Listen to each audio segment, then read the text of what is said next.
This is section 5.3, part B, solving trigonometric equations.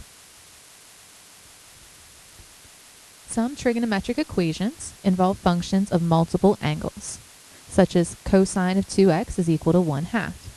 To solve these equations, you first need to solve for the multiple angle. After you solve for the multiple angle, then you can solve for the two different answers. A baseball leaves a bat with an initial speed of 30 meters per second and clears a fence 90.5 meters away. The height of the fence is the same height as the initial height of the batted ball. If the distance the ball travels is given by the equation, d is equal to the initial velocity squared times sine 2 theta all over 9.8, where the 9.8 is in meters per second squared, we need to find the interval of possible launch angles of a ball. So what this means is we are going to have to find two different angles to find the interval in which the ball can be hit and it would clear the fence. This means that this is an ambiguous case of a triangle, so there will be two possible solutions, one acute angle and one obtuse angle when we go to solve it. We're going to start by plugging in the information we have into our formula. So our distance the ball has to travel is 90.5 meters. We know our initial velocity is 30 meters per second. And we still have the sine 2 of theta. So we want to get that theta part by itself. So the first thing we're going to do is we are going to multiply on each side by 9.8.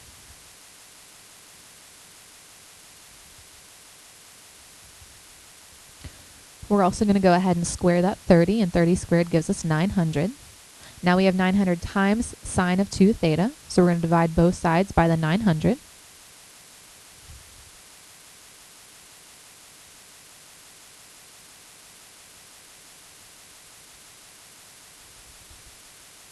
Now to take the sine to the other side, we are going to take the inverse.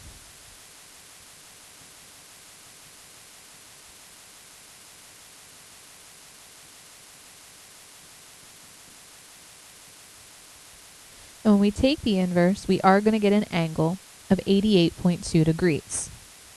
Sorry, 80.2 degrees. But that's just the acute angle.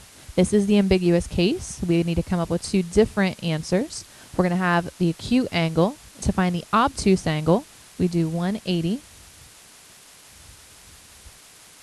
minus the acute angle, and that'll tell us what's left for the obtuse angle.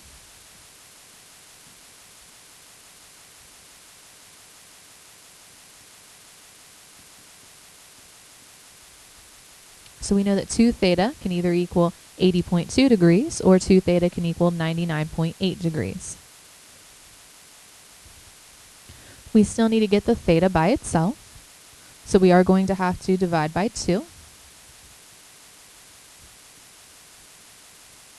And we're going to get theta is equal to 40.1 degrees, and theta is equal to 49.9 degrees. So that means if the ball leaves the bat, leaving at the initial speed of 30 meters per second, if the batter hits the ball between the angles of 40.1 degrees and 49.9 degrees, it will clear the fence. You can use trigonometric identities along with algebraic methods to solve trigonometric equations. So in this case, we have 2 cosine squared of x minus sine of x minus 1 is equal to 0. To be able to solve this with our algebraic methods, we are going to have everything in the same trig function. So we're either going to need everything to be sine or everything to be cosine.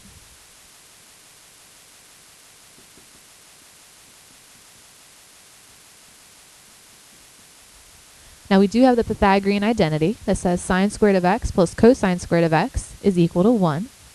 So if we want to change that cosine squared to a sine, we need to get the cosine by itself first.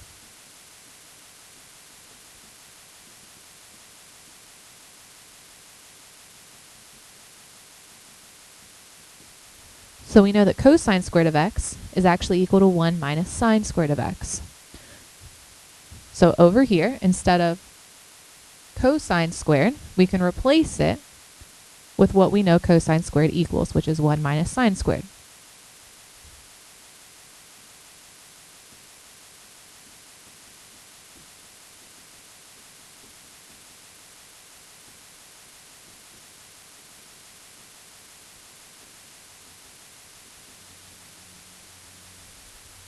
Now we can take that 2 and we can distribute it to both parts inside that parenthesis.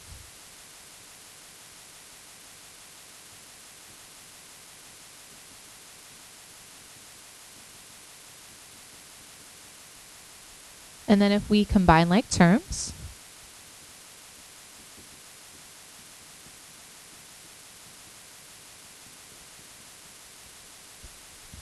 now we have a sine squared of x, a sine of x, and then a constant. So we are going to be able to factor this. To make factoring a little bit easier, we want to get rid of that negative value that's in front of the sine squared. So we can go ahead and multiply everything by a negative 1.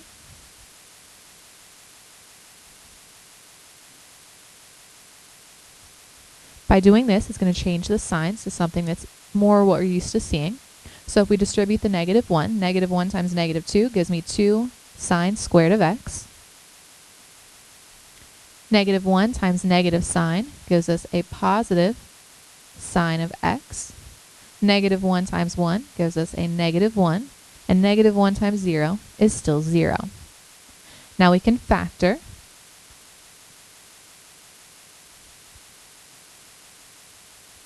We need to see what multiplies to get 2 sine squared of x. So that would be 2 sine of x and sine of x. We need to see what multiplies to get negative 1. That's going to be a positive 1 and a negative 1.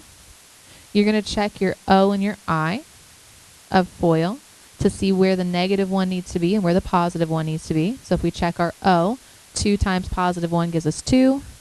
Our I, negative 1 times sine, is negative sine.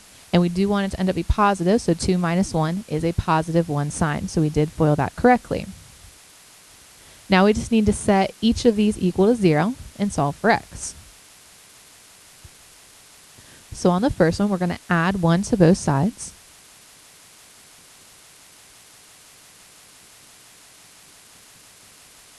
We have 2 times sine of x, so we're going to divide both sides by 2.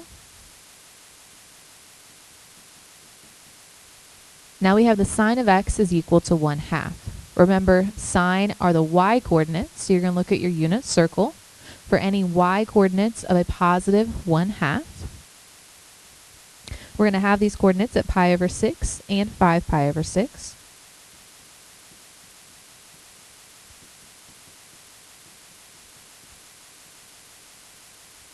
Now we're going to go solve on the other side. So the first thing we're going to do is subtract 1 from both sides.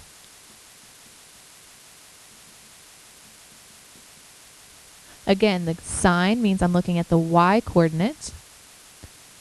So on the unit circle, the only place we have a y coordinate of negative 1 is 3 pi over 2.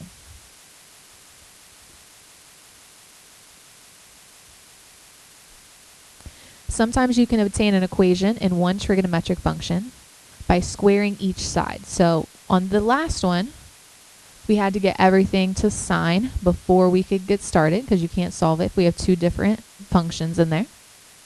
But sometimes to be able to get only one function, you are going to have to square both sides of the equation before you start. When you do this, you are going to have to check to make sure you don't have any extraneous solutions when you are done. So if we take a look at this one, we need to find all solutions of cosecant x minus cotangent x minus 1. So if we're going to be squaring things, because right now we can't easily solve stuff, we are going to end up with cosecant squareds and cotangent squareds. So let's think back to our Pythagorean identity.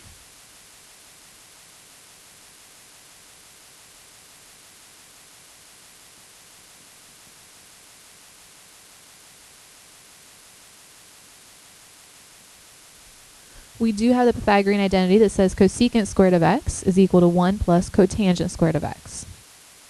So the first thing we're going to do is just rearrange this equation to get the cosecant by itself, because we do know what cosecant squared is equal to.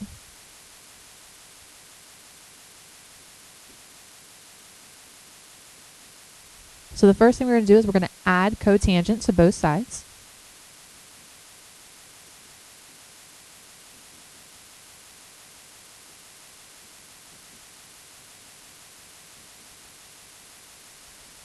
Now we still have two different functions, so we are going to square both sides to try to get it so everything is in one function. We're going to change everything to cotangent. So to do that, we're going to square the left side and we're going to square the right side.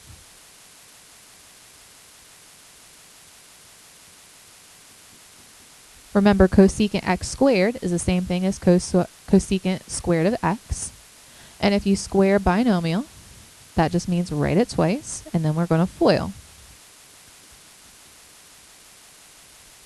Now we already said from the Pythagorean identity, we know that cosecant squared of x is just equal to 1 plus cotangent squared.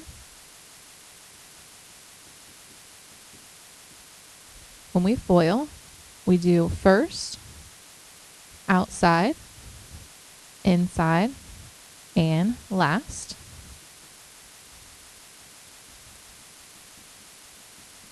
If we combine like terms, this is going to give us 1 plus 2 cotangent of x plus cotangent squared of x. Now let's take everything to one side. So if I subtract a cotangent squared from both sides,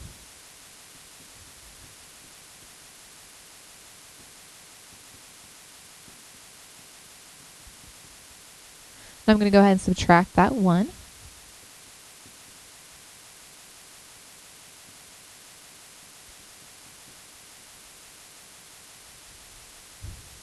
So we're currently left with 0 is equal to 2 times the cotangent of x. You want to get the cotangent by itself, so we're going to divide both sides by 2. 0 divided by 2 is just 0. And then you're going to look at your unit circle. Cotangent, remember, is x over y because it's the reciprocal of tangent. And so you want to find a value where x is 0 and y can be any value. We're going to have those values that x is equal to pi over 2 and x is equal to 3 pi over 2. But since we did square both sides, we do need to check for extraneous solutions. So we are going to have to plug those back in and make sure that they work. So if we go back to our original equation, we had cosecant of x minus cotangent of x is equal to 1.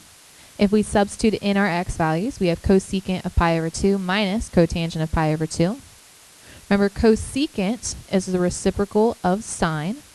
So sine is the y coordinate. So you're going to go to the y coordinate of pi over 2. That y coordinate is 1. So sine is 1 over 1. Cosecant is the reciprocal of that. So that would still be 1 over 1, because if you flip that upside down, we still have 1. Cotangent is x over y. The x value at pi over 2 is 0. The y value at pi over 2 is 1. So that's just going to be 1 minus 0, which is equal to 0, which is what we wanted to get. So pi over 2 is a solution. If we do the same thing with 3 pi over 2, we plug those values in. 3 pi over 2 is cosecant is reciprocal of sine. So it's going to be 1 over whatever the y value is at 3 pi over 2. And the y value at 3 pi over 2 is negative 1. Cotangent is x over y. So if we simplify this, it's going to give us negative 1 minus 0, which is negative 1. We want it to equal 1, so 3 pi over 2 is not a solution. It is an extraneous solution. So our only solution to this problem is x is equal to pi over 2.